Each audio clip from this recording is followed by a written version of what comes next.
Hello, and welcome to the Say Yes Movement podcast with Heather and John, where we help you with your professional and personal growth, helping you say yes to all the scary stuff. Hey, Heather, good morning. How are you? Good morning, John. It's so good to be here with you. And it is Friday, which is the day of the week that we celebrate our successes, celebrate our impact to the world, and invite all of you, our listeners, to do exactly the same. So if you are listening live, please put in the chat something that really stood out for you this week, because remember, we want to reset our brains to see the good stuff, because our brains are always looking for problems to solve. But when we feed it with the good stuff, it's pretty amazing. So, John, what is your celebration moment for this week? Yeah, this week has been the start. So last week I announced to everybody that I'm going to be, I signed up for another Ironman 70.3 in Quebec next year. So this week was week one of training. And, can I tell you, AI has really helped me put a really good schedule together, Oh, I love including, that. yeah, no, including taking time off for the holidays. So, AI is all about props. Anyways, we're going to go into that later. But this week I'm celebrating just the consistency. This morning I got out. It was interesting. I went to the pool this morning. The pool that I normally go to, they don't offer swimming on Fridays. So I thought, like, oh, I could just go home. I'm going to find another pool. Found another pool. I get there. There's no towel. I'm like, oh, okay. You know what? There was a sweater in my bag. So I'm going to use that. So you know what? Whatever adversity comes up, you're just going to plow through. So I'm half wet right now, but that's okay. I'm here, and that's what it's all about. And I got my 1,200 meters in as part of my training this morning. So it's been good. So that's what I'm celebrating this week. What about you, Heather? What are you I celebrating? love it. I love it, John. You know what? I'm celebrating community. I just got back from Arizona, and not only did I get to get out into the desert and do some amazing hikes, but I also got to meet a whole bunch of new people in a whole new community. So shout out to Frost and Sullivan for inviting me to be a speaker on their event. But also, here's the fun part: they had someone that canceled. And so I was able to be on the main stage for a second speaking. I was on a panel and then speaking opportunity, and share some of the ideas that we talk about, John, all the time around saying yes to goal setting. So it was really fantastic to be able to be of service to a community and to meet so many new people. So I'm celebrating that, but I'm really celebrating my walk in the desert. And I'll tell you a little bit more about that in a second, Nice. because sometimes when you're exploring and seeing new things, you see the world through a new set of eyes. So that's definitely my Friday moment. And again, for anyone out there listening, what did you do this week that made you a better leader? And I think that's such a powerful question, and one that I'm asking my leaders right now to think about as they start to plan for F25 for next year. I know that for some of you that's like, no, Heather, it's only October. Believe me, we're in the last quarter of the year, so let's go out with a bang. Yeah, yeah. And it's wow, there's only 2 months left in the year, really, because it's the 25th today. And time is going by really quick. And, interesting enough, I've been having a lot of conversations in around that topic as well, right? Planning for the end of the year, how to have those discussions, how to plan for the following year. And when you do that in advance, right? And this is the thing, right? People hate, not hate, but some people don't like doing the performance review thing, right?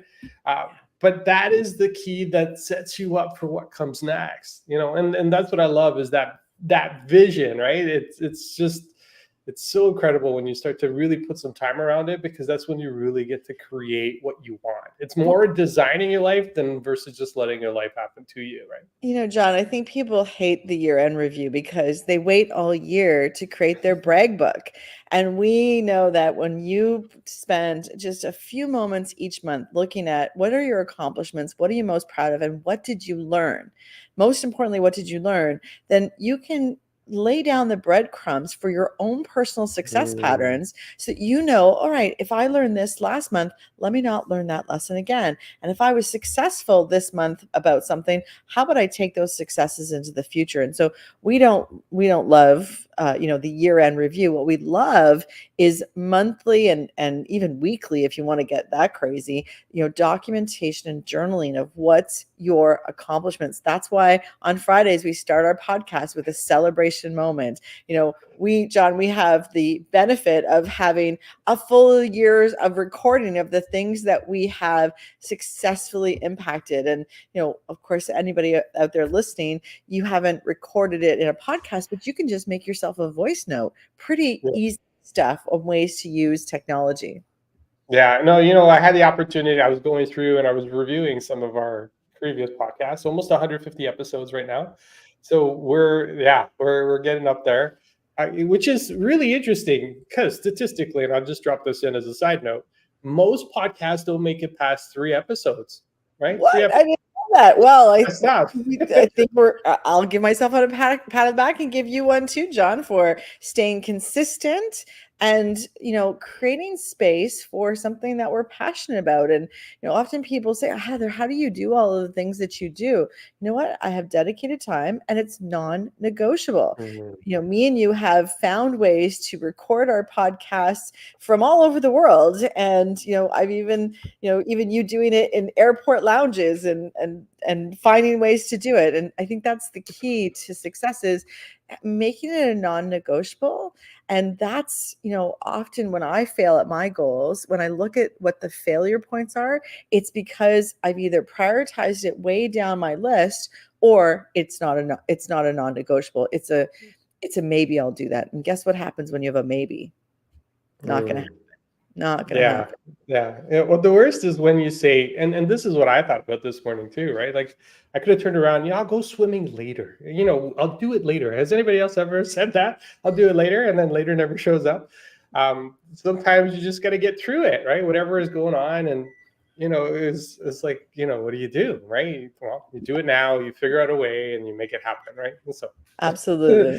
Yeah. Felicia, it is so good to see you on here. We've missed you as well. I don't know why you're not getting the notifications. Well, just check on your subscriptions to me and John on LinkedIn, but we are delighted to have you back and would love to hear what your focus is on and what your celebration moment is. So, John, I want to tell you about Arizona because I did some fun stuff, and I don't think I'd realized that I hadn't been in a desert like Arizona before until I landed, and I'm like, wow, there is cacti everywhere, like these big, tall, giant ones. And I'm like, I hadn't physically been in that environment yet. So right outside of my hotel was this amazing trail. And so I said, okay, I'm gonna pack a knapsack. I'm gonna go out into the desert. I'm, gonna bring enough water. I'm gonna bring snacks. I'm gonna make sure that I have my GPS. And off I went. And I just had this magical walking moment where I was really present with my surroundings and the rocks and everything. And I get back and I was like, oh, I only saw some birds and some spiders and, a couple little things moving in the rushes. And I get back. And then I talked to the people that were at the conference, and they start showing me all the pictures of the animals that they've seen on their walks or at the golf course. Nice. Bobcats, boars, deer, roadrunners. And I'm like, okay, bobcats. I didn't know there was bobcats that I needed to be thinking of. So my first walk in the desert was really, really magical and carefree. My second walk, I was on high alert for bobcats and anything dangerous out there. But it's just, it's funny when your mindset has been fed with, danger, how you aren't as comfortable in your surroundings. And I'd done the same walk the day before, and yet I was really uncomfortable the second day. And, it had me reflect on when we don't feel safe in the workplace or in life, are we doing our best work? And I'll tell you, my second walk wasn't my best walk. It was, it just, I wasn't present. I was fearful and anticipating what could happen. And I think I'm seeing that happen for people in the workplace right now. I'm seeing that happen for people in their life. And it was really a good reflection moment for me to see how fear and anxiety can actually take us out of our head game. Yeah, actually, it's funny that you're talking about that. I was working with a client this week, and we were talking about that, how they were being influenced from others around them about a particular leader inside their organization. And, the one question, there actually two questions. One was, is it true? right? Do you know if Mm, everything else that everybody else is talking about is true? In your case, it was true. People talked about podcasts and, deer and roadrunners. They showed you photos. So you had evidence of that being true. yeah, So, a visual ahead of it. yeah, I knew exactly what they looked like. it took you out of your head and just, it's like, oh, look at, and that starts to influence you, right? We talk about, our environments have more power over us than our intellect, right? Because our environments influence us in so many different ways. So that was the first question, are the things that people saying about this leader true? Do you know them to be true? And the other one was, what do you have control over? Right? Because there are Mm, things, yes, you went for your walk, so you're a little bit heightened in terms of just being aware of your surroundings and what might show up for you, but nothing really changed from the day before, right? And if mhm. you just went on your way, and what also ends up happening, and this is the third thing, and then I always caution people to say, what you think about ends up showing up for you because that's what you're attracting. So, Yes. right, so are you attracting the bobcats, the deer, and all the dangerous? Like I'm like, hey, you said spiders. I'm like, oh, wait a minute. Like, and I'm thinking about those little tarantulas that kind of go across the Yeah. fence. Well, let me tell you something, John, and this is a really neat observation. So on my first walk, I was like looking far out into the distance. I was like, wow, look at the magnificent mountaintops, look at the other peaks, look at all these cacti, and my awareness for presence around me was quite vast. But Mm. the second walk, because I had fear and anxiety, because I was scared, I was not looking out into the horizon. I was looking really, really close to me and trying to keep myself safe. And so I didn't have the awareness to zoom out and to see my full surroundings. And actually, what was the best way to approach that walk? I should have been looking at a broader surroundings than just what's right in front of me. And, when I reflected on that, I had a bit of a giggle because isn't that a life leadership for everything we do? When we don't feel safe, when we feel anxiety, we sort of cave ourselves in and Mm. try to stay small, and that's not going to keep us safe. Yeah. In a desert, staying small is not what bobcats are going to go after you. But if I feel big and powerful and make lots of noise and own my space, which again as a leader you can do, then maybe the bobcat will go somewhere else. So Yeah.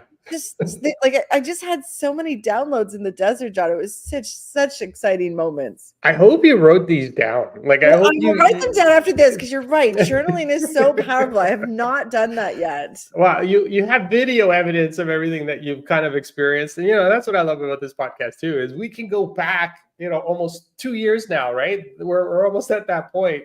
2 years worth of content that we have online. You can go back and watch videos, but yeah, making sure that you kind of write down those awareness because it's so Mm, important. Those little things. What do I need to do in a circumstance? And I was thinking about this in the pool today, right?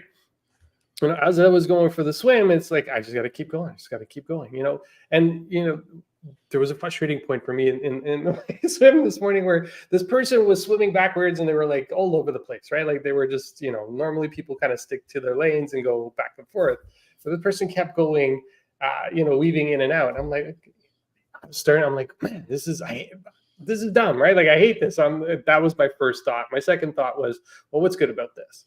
Well, maybe there's a mm, technique I can practice. Maybe I can slow down and focus on the way I'm moving through the water. So because what we do in practice is what shows up in real life. Just like when you showed up on the big stage, that wasn't by mm. accident. That was because you did all this previous work.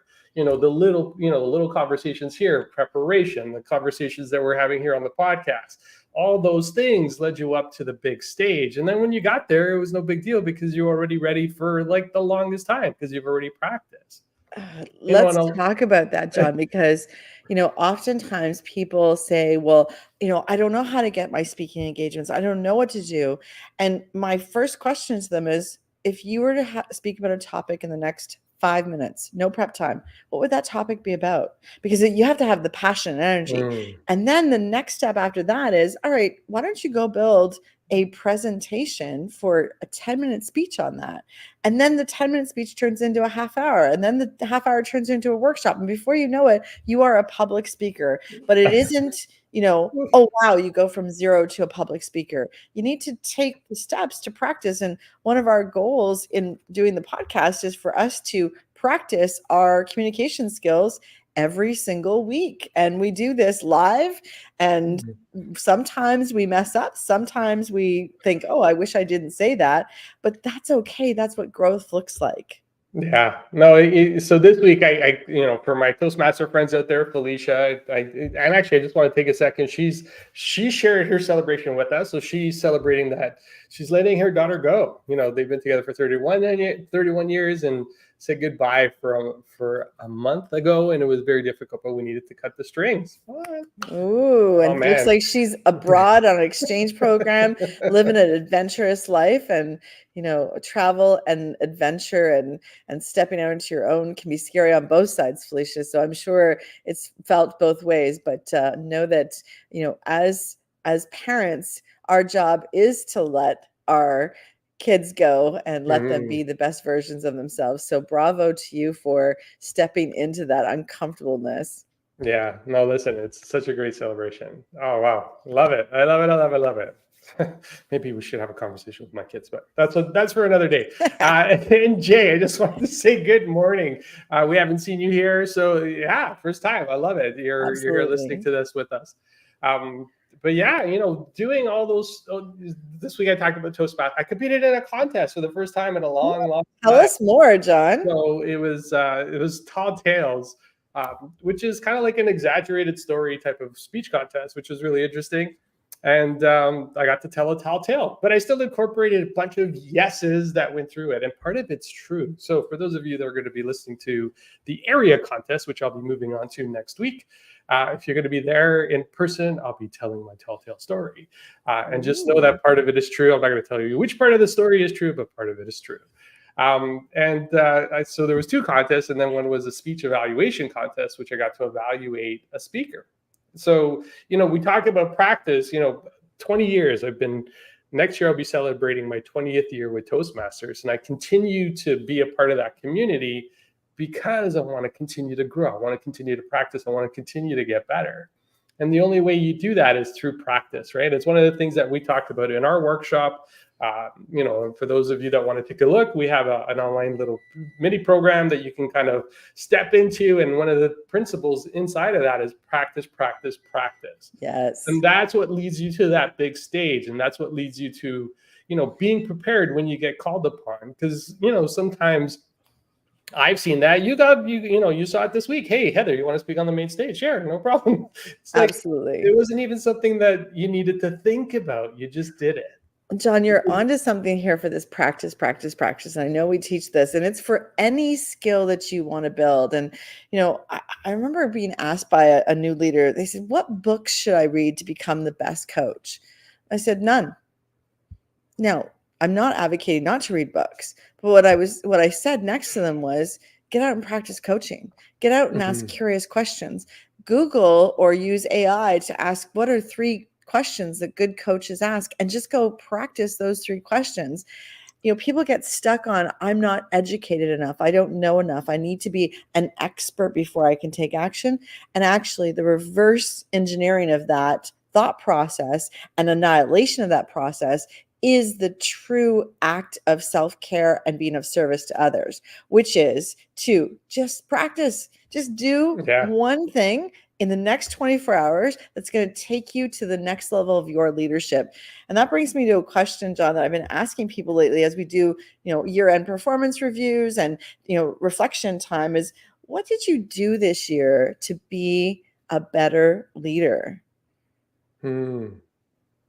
Well, John, are you asking me a question? Of course, why not? Oh, man. Well, we don't have too much time, so you got to think about it and give it very, very quickly. But maybe it's all about our work. So I worked on me, right? And and it's funny because I use this analogy. Everybody uses the analogy of the cup that falls in the airplane. You got to put the mask on first for you, so you can serve others. And for me this year, it's really been about really taking me to that next level, right? Inside of coaching, I think this year I've coached almost 300 hours. When I think about it, it's kind of crazy. Get better, right? Like just keep getting Yes. better, better, better, better.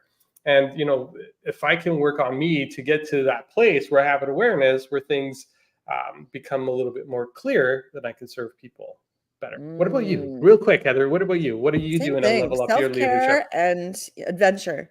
I Yeah. have been a better leader because I disconnect from the digital world to reconnect to myself so that I can reconnect and be of service to others. And that dedicated time is a non-negotiable for me. And sometimes I don't always do it in my weekly, but I definitely have it in my year goals. So I think that's another area or challenge that I want to double down on for sure. So, here's the call to action for everyone. Journal this weekend, journal tonight. What did you do to be a better leader in the last days, weeks, or months? And that question will give you the clues for what your success pattern is for your successes that are going to come in the next days, weeks, and months. So that is your call to action. John, it's Yeah, time. yeah. I can't believe we're already at time. I say that every episode, but we I really know. do go through this really quick. So I just wanted to say thank you to everybody that's in with us. Lisa, Felicia, Jay, thank you for joining us live. And for those of you that are listening to the recording, thank you. It's an honor and a privilege to be able to serve you. Thank you for listening to the Say Yes Movement podcast. Just remember, when you shift your mindset, you shift your life. Wishing you all a great one. Have a great day.